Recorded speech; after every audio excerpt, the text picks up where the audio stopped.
La provincia de Buenos Aires se elige como centro de debate a la hora de distribuir los recursos tributarios. La gobernadora María Eugenia Vidal no se cansa de acusar a la gestión de Scioli de todos los males recibidos.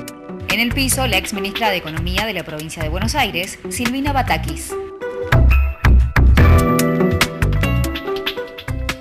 Silvia, ¿cómo le va? Buenas noches. Buenas noches. Gracias por estar aquí. No, por favor, un gusto. Así ha sido tan desastroso como ha encontrado María Eugenia Vidal a la provincia de Buenos Aires, y usted ha sido ministra de Economía y, bueno, no, nada hacía presagiar, o estaban ocultando y ahora se conoce, o en realidad hay una sobreactuación en torno de este tema. No, yo creo que hay una sobreactuación y de hecho la provincia de Buenos Aires en estos primeros meses de gestión de la gobernadora han podido emitir unos 2.300 millones de dólares en el mercado internacional y la verdad que nadie le presta a alguien que está quebrado, ni a una persona, ni a una empresa, ni a una institución pública.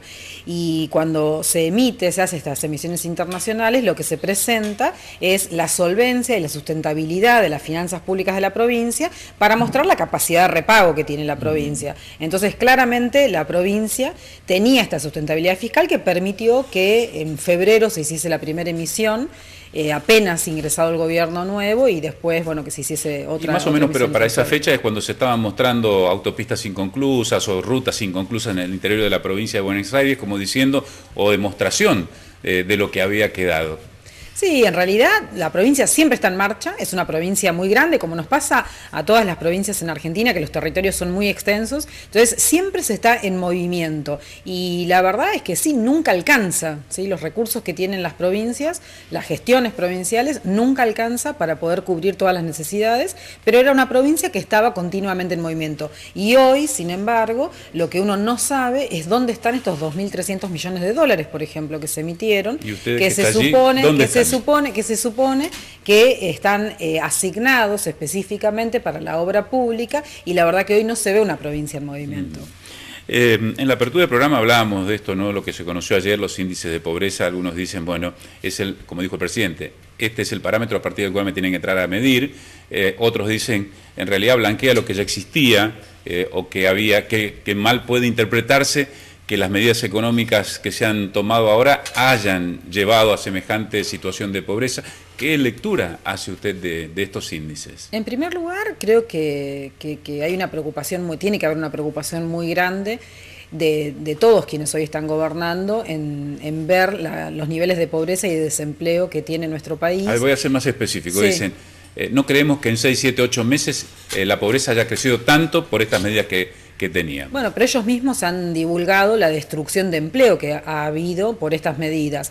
Y claramente todas las medidas que se produjeron en estos meses fueron en contra de los trabajadores argentinos. Y cuando nosotros se preveía que Argentina colocase sus productos en las góndolas del mundo, y hoy vemos que pasa todo lo contrario, que los productos del mundo están en nuestros supermercados, lo que sucede con eso es que o se destruye un empleo o el empleo que se iba a generar, el potencial empleo que se iba a generar, no puede producirse.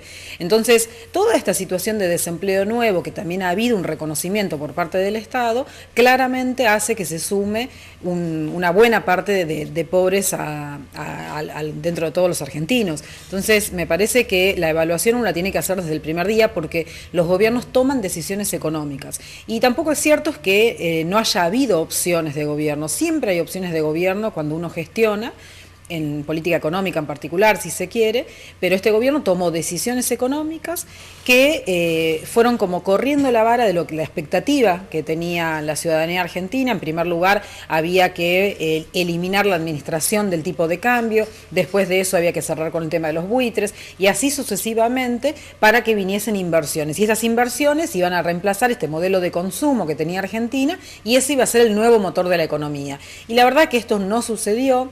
Hay una falta de confianza muy grande todavía por parte de los inversores productivos de la economía real, pero además de eso necesitamos pensar y planificar el mediano y largo plazo. Cuando uno muestra que hay una inestabilidad jurídica muy grande, es muy difícil que los inversores quieran venir a invertir. Y creo que hoy también hemos añadido este nuevo problema a la economía argentina a través del tema de las tarifas, cuando estamos mostrando que el Poder Ejecutivo toma una decisión de aumentar las tarifas, pero después el Legislativo también introduce nuevos elementos y el Poder Judicial es el que termina con un fallo diciendo qué es lo que hay que hacer. Entonces, desde el exterior, que nos miran mucho los argentinos, dicen, bueno, ¿quién es el que está gobernando en Argentina? Este nuevo elemento que agrega inestabilidad jurídica en el país también hace que esas inversiones no vengan. Silvina, usted mencionó el tema de las tarifas, que es un tema todo como para analizarlo, ¿no? Porque marcha y contramarcha,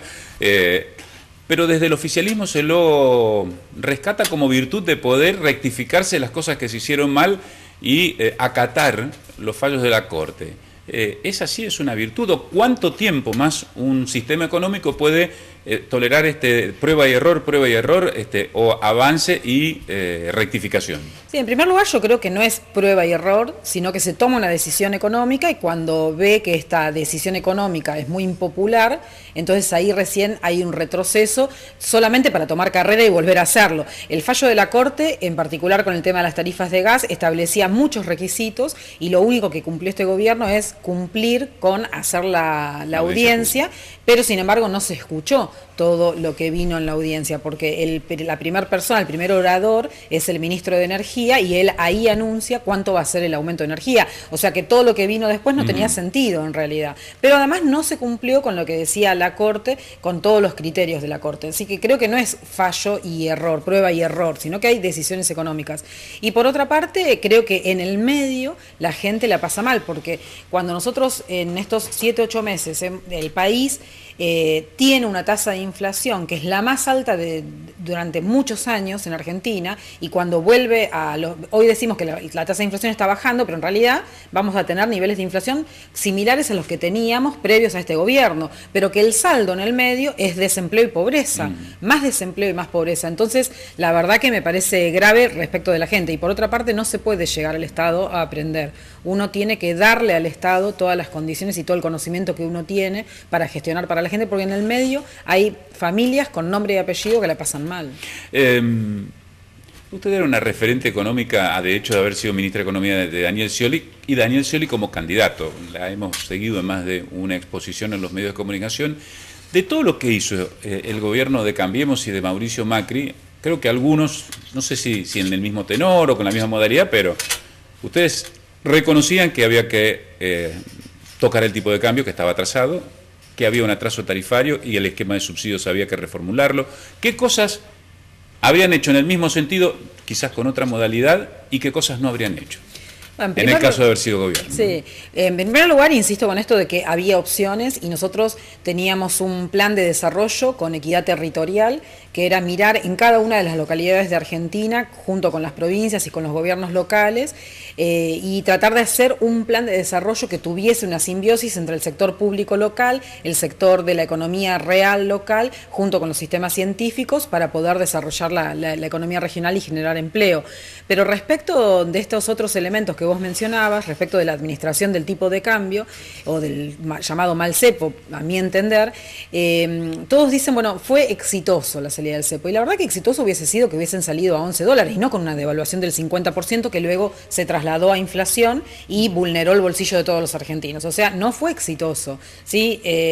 Y por otra parte, el tema de los holdouts, que también era otra discusión que estaba en el camino, digo, quedaba a resolver el 7%, porque el 93% había habido un proceso de resolución y para este 7% también había habido negociaciones, y nosotros teníamos la expectativa también de cerrar ese juicio internacional que tenía la Argentina para volver a tomar crédito internacional en forma razonable y para infraestructura, y no en la forma que se hizo el acuerdo y la forma que se está endeudando el país. Todos conocemos cuáles han sido los resultados de los endeudamientos tan fuertes que ha tenido el país, e incluso de situaciones como por ahí se vieron en Europa. Entonces nosotros teníamos previsto resolver esto, pero lo teníamos previsto resolver muy sobre fin de año, después de una negociación en donde terminásemos con un acuerdo que fuese a favor de Argentina y no el acuerdo que se hizo.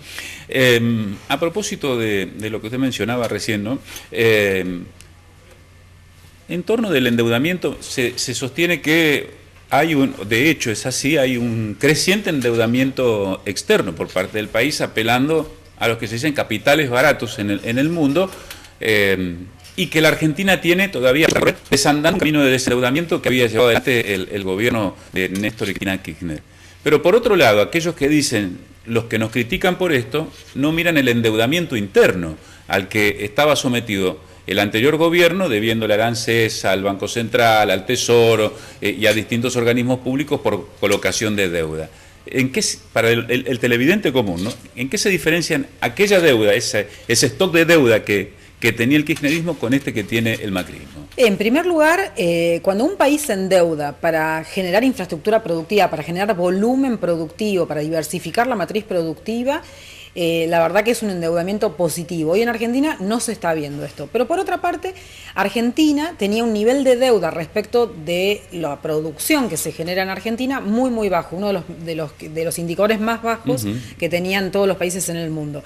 Uno tiene países como Estados Unidos, Japón, Alemania, Francia, Grecia, que deben mucho más de lo que se produce en el año. O sea, el indicador de deuda respecto al Producto Bruto es del 100% o más. En Argentina ese indicador era de aproximadamente 30-35%.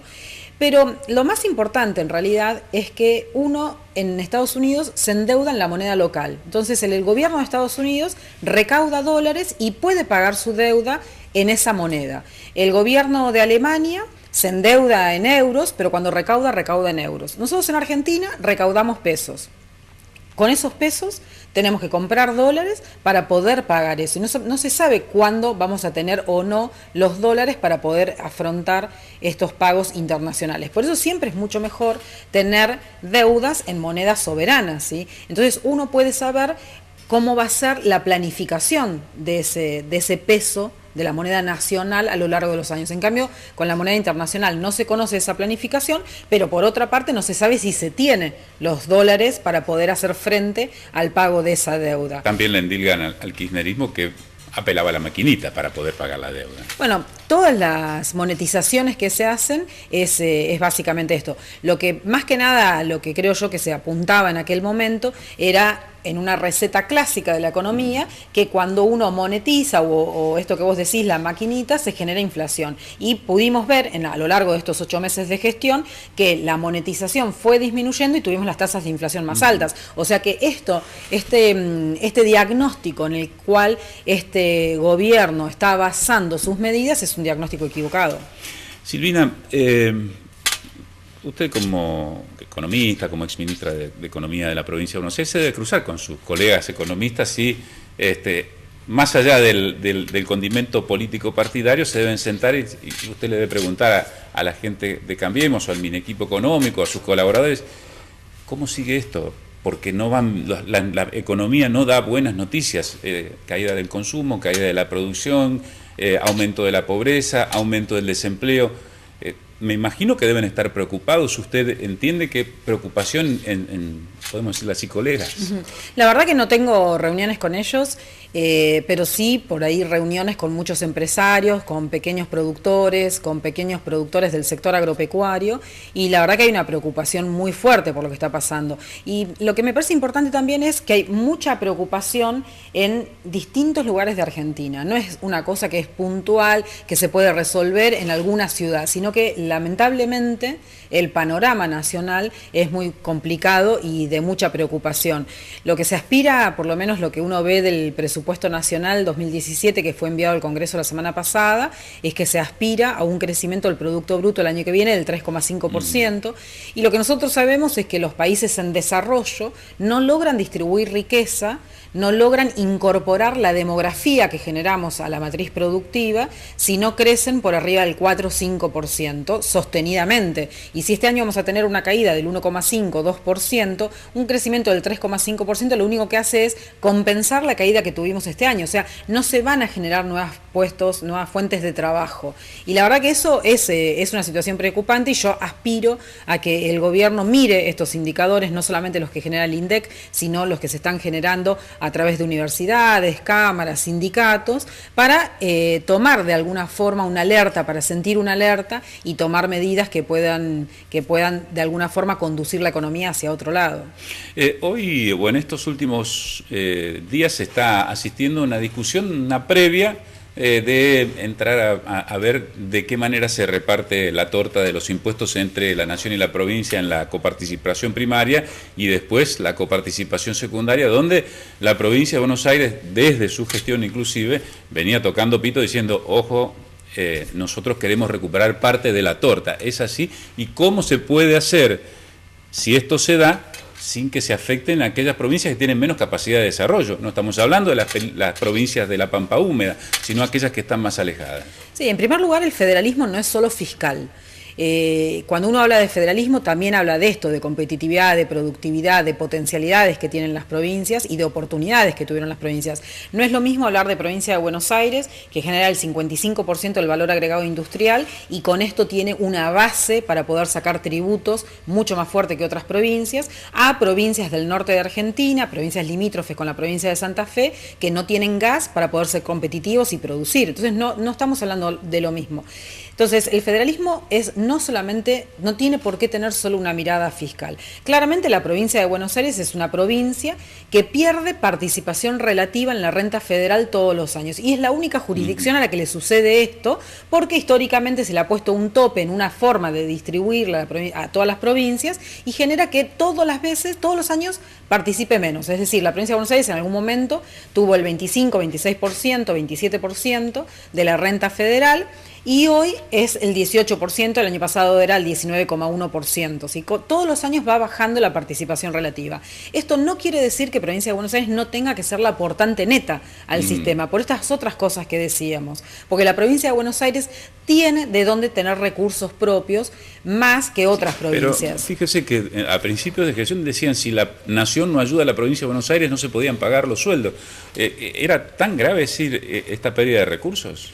Y la provincia de Buenos Aires pasó a perder aproximadamente 10 puntos de coparticipación federal, que en la provincia de Buenos Aires son aproximadamente un mes de sueldos de la provincia. O sea, es una pérdida fuerte. Pero esto no quiere decir que la provincia de Buenos Aires no tenga que hacer un esfuerzo en materia tributaria propio. El tema es que eso tiene un límite. Por eso digo, la provincia de Buenos Aires no puede perder todos los años participación relativa. Creo que la provincia de Buenos Aires debería ganar puntos, pero debería ganar puntos a expensas de la coparticipación primaria, lo que vos decías, a expensas del gobierno nacional y no a expensas del resto de las provincias. La realidad es que todas las provincias en Argentina son las prestadoras de servicios públicos que son intensivas en mano de obra, la educación, la justicia, la salud, la policía. Entonces, todos los servicios los brindan las provincias, pero hoy el gobierno nacional concentra fuertemente la recaudación tributaria. Entonces, tiene que haber una descentralización de parte del gobierno nacional hacia las provincias y en esa descentralización desde lo primario, desde el gobierno nacional,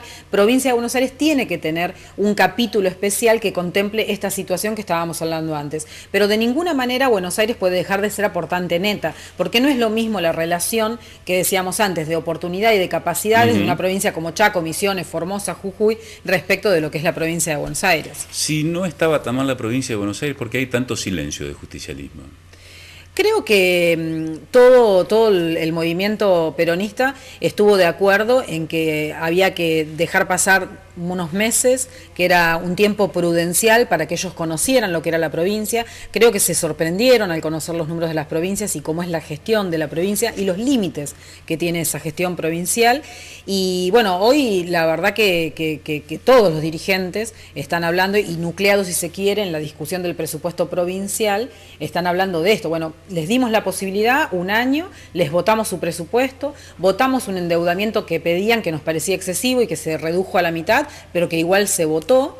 Y bueno, queremos ver qué hicieron durante este año, ¿sí? Pero creo que las cuentas fiscales de la provincia este año van a terminar con un déficit más grande del déficit que teníamos el año pasado. Gracias por acompañarnos esta noche. Por favor, un gusto. Nosotros establecemos aquí una pausa, esto es sin ánimo de polemizar, en un ratito vamos a seguir con otros temas que tienen que ver precisamente con lo que ha ocurrido esta semana. Pausa y enseguida volvemos.